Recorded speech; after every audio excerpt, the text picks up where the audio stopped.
ناظرین و سامعین، آج ہم کالے جادو کے متعلق سماعت کریں گے کہ کالا جادو کیا ہوتا ہے، کیسے ہوتا ہے، ان سے بچاؤ کی کیا تدبیر ہیں۔ کالا جادو ایک ایسی چیز ہے جس سے بندے پر بندش آتی ہے۔ اکثر لوگ کہتے ہیں کہ یار مجھ پر کالا جادو ہو گیا، مجھ پر جادو ہو گیا ہے۔ کسی نے کچھ کہہ دیا، کسی کا کام نہیں بنا، اس نے کہا یار آپ پر جادو ہوا ہے۔ کسی کا کاروبار نہیں چل رہا، کاروبار میں مندہ پڑ رہا ہے، اس نے کہا یار تم پر لگتا ہے جادو کر دیا گیا ہے۔ یہ چیزیں جادو والی جو ہیں، ہم سنی سنائی جو ہے وہ کسی نے کہہ دیا، ہم نے سن لیا، ہم اس بات پر یقین کر کے کسی بابے کے پاس چلے جاتے ہیں۔ حالانکہ نبی کریم رؤوف الرحیم صلی اللہ علیہ وسلم نے ارشاد فرمایا، مسلمان کے جھوٹا ہونے کے لیے، آدمی کے جھوٹا ہونے کے لیے اتنا ہی کافی ہے کہ وہ ہر سنی سنائی بات پر یقین کر لے، عمل کرے۔ تو ہم سنتے ہیں اور فوراً بابے کے پاس چلے جاتے ہیں۔ اب بابا جی بھی کمال کرتے ہیں کہ بابا جی کے پاس جاتے ہیں تو بابا جی کہتے ہیں ہاں تم پر لگتا کسی نے کیا ہوا ہے۔ بابا جی نے اپنا کاروبار نہیں چمکانا، وہ کالے جادو کا توڑ، تو فلاں جادو کا توڑ، تو فلاں بندش، تو فلاں رکاوٹ، فلاں پریشانی، ہر پریشانی کا علاج۔ بابا جی سے پوچھا جائے بابا جی آپ جو اتنے پریشان بیٹھے ہیں، دکان کھول کر بیٹھے ہیں، آپ لوگوں کی پریشانیاں دور کرنے ہیں، آپ اپنی پریشانی دور کریں ہے نا، آپ پیسے کی جو ہیں اپنا کمائی کا کوئی ذریعہ اور بنائیں ہیں۔ بابا جی لوگوں کے معاذلہ پریشانیوں میں اضافہ کر رہے ہوتے ہیں، جبکہ شریعت مطہرہ اس بات کی اجازت نہیں دیتی، اور جادو کرنا کوئی اچھی بات نہیں ہے۔ حضرت علی المرتضیٰ شیر خدا کرم اللہ تعالی وجہہ الکریم جادوگروں کے بڑا خلاف تھے۔ آپ رضی اللہ تعالیٰ عنہ جادوگروں کو قتل کرنے کا حکم دیا گیا۔ آپ فرماتے ہیں کیوں؟ امام اعظم ابو حنیفہ رحمۃ اللہ تعالی علیہ کے نزدیک جادوگر جو فرماتے ہیں کہ جادوگر جو ہے وہ مرتد سے بھی برا ہے۔ مرتد تو وہ ہوتا ہے نا جو اسلام سے پھر جائے، وہ اس کی ذات تک محدود ہے، امام اعظم رضی اللہ تعالیٰ فرماتے ہیں۔ اور فرمایا جادوگر جو ہے وہ اس سے بڑا نقصان اس لیے ہے، وہ اس سے بڑا خطرناک اس لیے ہے کہ وہ دوسروں کو نقصان پہنچانے کے در پہ ہوتا ہے، معاشرے کو تباہ و برباد کر رہا ہوتا ہے، معاشرہ اس کی تباہی میں، اس کی لپیٹ میں آ رہا ہوتا ہے، اور وہ خاندان کے خاندان تک کو برباد کرنے پہ تلا ہوتا ہے۔ جادو اس لیے کیا جاتا ہے، جادوگر اس لیے برا ہے کہ فرمایا کہ وہ معاشرے کو تباہ و برباد کرنے کے لیے ایسے کام کرتا ہے، اور جادو اچھی بات نہیں ہے۔ جادو میں ایسی چیزیں معاذ اللہ کی جاتی ہیں کہ جو جائز نہیں ہوتی، حرام تک ہوتی ہیں، کہ فلاں معاذ اللہ جانور کا خون لے کر آنا ہے، فلاں چیز لے کر آنی ہے، اس سے تعویذ لکھ دینے ہیں، تو یہ حرام ہے۔ خون سے کوئی چیز، خط وغیرہ یا جیسے تعویذات لکھے جاتے ہیں، یہ حرام ہے۔ اور پھر کالے جادو میں ایک چیز یہ ہے کہ وہاں پر شیطان سے مدد لی جاتی ہے، شیطان کو اپنا حامی مان کر اس سے مدد لی جاتی ہے۔ شیطان یہ نہیں کہ ابلیس، شیطان سے مراد جنات ہیں۔ بابا جی نے 3-4 موکل رکھے ہوتے ہیں، ہم اس کے پاس جاتے ہیں تو بابا جی نے اپنے موکل کو حاضر کر لینا ہے۔ ایک بڑے ہی پتے کی بات آپ کو عرض کرتا ہوں، نبی کریم علیہ السلام کے فرمان کا خلاصہ ہے، جب آدمی پیدا ہوتا ہے، انسان پیدا ہوتا ہے، تو اس کے ساتھ ایک شیطان جن بے ادب کر دیا جاتا ہے، جس کو ہمزاد کہا جاتا ہے۔ اب یہ ہمزاد ہمارے ساتھ ساتھ، ہمارے جیسے سرکار نے فرمایا کہ بسم اللہ پڑھو، اور یہ نیک کام کرنے سے پہلے ہر جائز کام کرنے سے پڑھ لیا کرو، اس طرح شیطان تمہارے کھانے میں داخل نہیں ہوتا، ورنہ شیطان فرمایا تمہارے خون کی رگوں میں دوڑتا ہے، جس طرح تمہاری رگوں میں خون دوڑتا ہے اس طرح شیطان میں دوڑتا ہے۔ تو وہ اس سے مراد وہ ہمزاد جو ہے وہ ہمارے ساتھ ہوتا ہے۔ اب بابا جی نے کیا کرنا ہے؟ بابا جی نے ہمیں سامنے بٹھا لینا ہے اور ہمارا نام پتہ پوچھنا ہے۔ اب وہ جو ہمزاد ہمارا جن ہے ہمارے ساتھ ہوتا ہے، بابا جی نے جو موکل رکھے ہوتے ہیں، بابا جی اس ہمزاد سے کانٹیکٹ کرتے ہیں، اپنے جن کو کہتے ہیں اس سے کانٹیکٹ کر۔ اب وہ ہمزاد سے کانٹیکٹ کر کے بابا جی کو بتاتا ہے، جن جو ہے بابا کے موکل وہ جن کو بتاتا ہے، اور جن صاحب جو ہے وہ ہمیں بتا رہے ہو، جن صاحب بابے کو بتاتے ہو، بابا جی ہمیں کہتے ہیں فلاں تمہارے گھر ایسے ہے، تمہارے گھر ایسے ہے، تمہارے گھر ایسے ہے، اور ہم کہتے ہیں ہاں یار گھر میں سوئیاں نکلی تھی، یار گھر میں خون کے چھینٹے پڑے ہوئے تھے۔ وہ اصل میں وہ نہیں ہوتا جو کسی نے کیا نہیں ہوتا، بس ہم سنی سنائی بات ہے۔ بابا جی نے کہا جی فلاں آپ کا رشتہ دار ہے، اس کا نام رے سے شروع ہوتا ہے، مثال کے طور پر رے سے شروع ہوتا ہے۔ ہم نے کہا وہ یار وہ تو میری فلاں رشتہ دار جو ہے نا، میری خالہ یا چاچی، اس نے ہم پہ کیا ہوا۔ اب بابا جی نے تو تیلی لگا دی، جیسے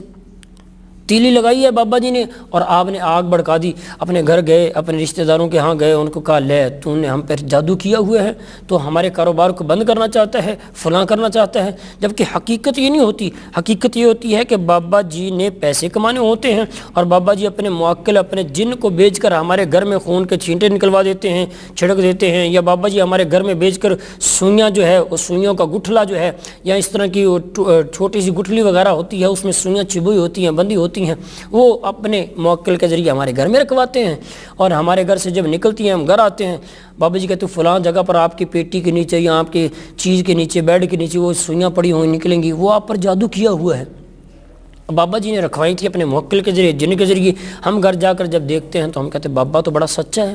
آج آپ کو ایک ایسا وظیفہ بتاتے ہیں کہ اگر کسی نے جادو کیا ہو تو اس کا پتہ کیسے لگائیں گے، جادو سے بچنے کا طریقہ کیا ہے۔ نبی کریم رؤوف الرحیم صلی اللہ تعالی علیہ وسلم نے کیا ارشاد فرمایا ہے کہ یہ کام کرو،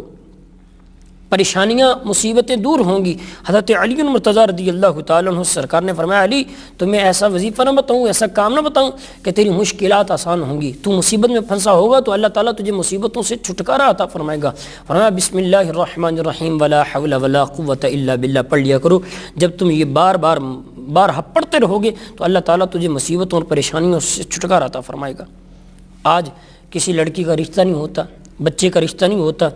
تو بابا جی کے پاس جاتے ہیں، بابا جی کوئی کام کریں، ہمارے رشتے میں رکاوٹ بڑی ہے۔ بابا جی کے پاس جائیں گے، بابا جی کہیں گے ہاں تم پر فلاں نے کالا جادو کیا ہوا ہے، اب ایسا کرو اتنی سریاں لے آؤ، اتنے چاول لے آؤ، اتنے پیسے لے آؤ، اتنا گوشت لے آؤ تو تمہارے جو ہے وہ کام ہو جائے گا۔ یا بابا جی نے کہنا یہ کام کر لو، ایسا کرو یہ تعویذ لے جاؤ اور فلاں قبرستان میں قبر کے نیچے دبا کر آ جانا ہے۔ اب معاذ اللہ عز و جل قبرستان میں جانا عام بندے کی بس کی بات نہیں، ہم تو دن میں جائیں تو ہماری چیخیں نکل آئیں، اور رات کو بابا جی نے آدھی رات کو یہ چلا کرنا وظیفہ کرنے کے لیے دینا ہے کہ آپ ایسا کرو تو آپ کے بچی کا رشتہ ہو جائے گا۔ ناظرین و سامعین، ایسی چیزیں یہ زیب نہیں دیتی ایک مسلمان کو کہ وہ ہر سنی سنائی یا جھوٹی باتوں پر عمل کرے، اور بابے ایسے جو ہیں وہ معاذ اللہ معاشرے کو تباہ و برباد کرنے پہ تلے ہوئے ہیں۔ میں آپ کو بتاتا ہوں، نبی کریم رؤوف الرحیم صلی اللہ تعالی علیہ وسلم نے ارشاد فرمایا جس گھر میں سورہ بقرہ کی آخری 2 آیتیں پڑھی جائیں 3 دن اور 3 راتیں شیطان اس گھر کے قریب نہیں آتا۔ جی ہاں، اگر آپ چاہتے ہیں کہ جادو ختم ہو، جادو سے بچ جائیں، تو سورہ بقرہ کی آخری آیتیں 2-3 مرتبہ پڑھ کر پانی پر دم کریں، پانی پر دم کر کے سارے گھر والے پئیں۔ اس کا فائدہ یہ ہوگا جیسے ہی آپ پانی پئیں گے پیشاب کے ذریعے وہ آپ کا جو ہے وہ جادو وغیرہ اگر معاذ اللہ ہوتا نہیں، اگر ہے حق ہے، برحق ہے یہ چیز ہوتا ہے تو پھر نکل جائے گا۔ اگر گھر میں جادو ہے تو اس کا طریقہ کار بھی یہی ہے کہ پانی پر دم کرے 3 مرتبہ، سورہ بقرہ کی آخری آیات 3 مرتبہ پڑھ کر، تو اس کے بعد اول آخر درود پاک پڑھیں، درود پاک پڑھنے کے بعد یہ سورہ بقرہ کی آخری 2 آیات پڑھ کر پانی پر دم کر کے اپنے گھر کے چاروں کونوں پر چھڑک دیں۔ انشاءاللہ عز و جل آپ کا گھر جادو سے، اس طرح کی آفتوں اور مصیبتوں سے دور رہے گا۔ اور اگر آپ چاہتے ہیں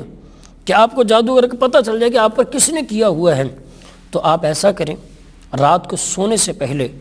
5 مرتبہ اول آخر درود پاک پڑھ کر یا جبارو یا قہارو 300 مرتبہ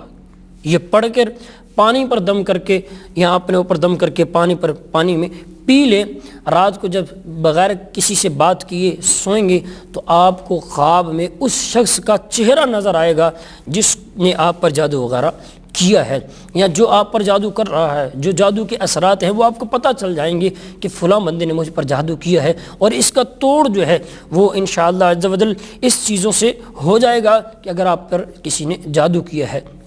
نبی کریم رؤوف الرحیم صلی اللہ تعالی علیہ وسلم فرماتے ہیں سورہ فلق اور ناس، سرکار علیہ السلام پر کسی کفار نے جادو کیا، بندش کی، سرکار علیہ السلام پر بیماری خیرات لینے آئی، تو اللہ تبارک و تعالی نے سورہ فلق اور سورہ ناس کی آخری آیت سورہ فلق اور سورہ ناس نازل فرمائیں۔ حضرت جبریل امین علیہ السلام لے کر حاضر ہوئے، سرکار دو عالم صلی اللہ تعالی علیہ وسلم کو عرض کی یا رسول اللہ فلاں کافروں نے آپ پر جادو کیا ہے اور آپ کے پاس بیماری خیرات لینے آئی ہے۔ اور جبریل امین نے سرکار کو عرض کی، سرکار نے صحابہ کو بھیجا فلاں کنویں پر پتھر کے نیچے نبی پاک علیہ السلام کے منہ مبارک لے کر اس میں گٹھلی میں باندھ کر اس میں رکھے ہوئے تھے، اور اس میں گریں لگائی ہوئی تھی، گنڈیں باندھی ہوئی تھی، گرا لگائی ہوئی تھی۔ وہ لے کر آئے سرکار دو عالم صلی اللہ علیہ وسلم کی بارگاہ میں۔ حضرت جبریل امین علیہ السلام سورہ فلق اور ناس کی آیات پڑھتے جاتے، جتنی آیتیں اس سورہ مبارکہ کی تھیں وہ پڑھتے جاتے تو ہر آیت پر گرہ کھلتی جاتی، اور یہ جو ہے پھر آپ صلی اللہ تعالی علیہ وسلم سے بیماری جو ہے وہ دور کر دی گئی۔ تو یہ ناظرین و سامعین یہ چیزیں ہیں کہ ہم یہ چیزیں قرآن کی آیات پڑھیں، نہ کہ بابوں کے پاس جائیں جو معاذ اللہ عز و جل الٹے قرآن کو پڑھتے ہیں، کالا جادو کرتے ہیں۔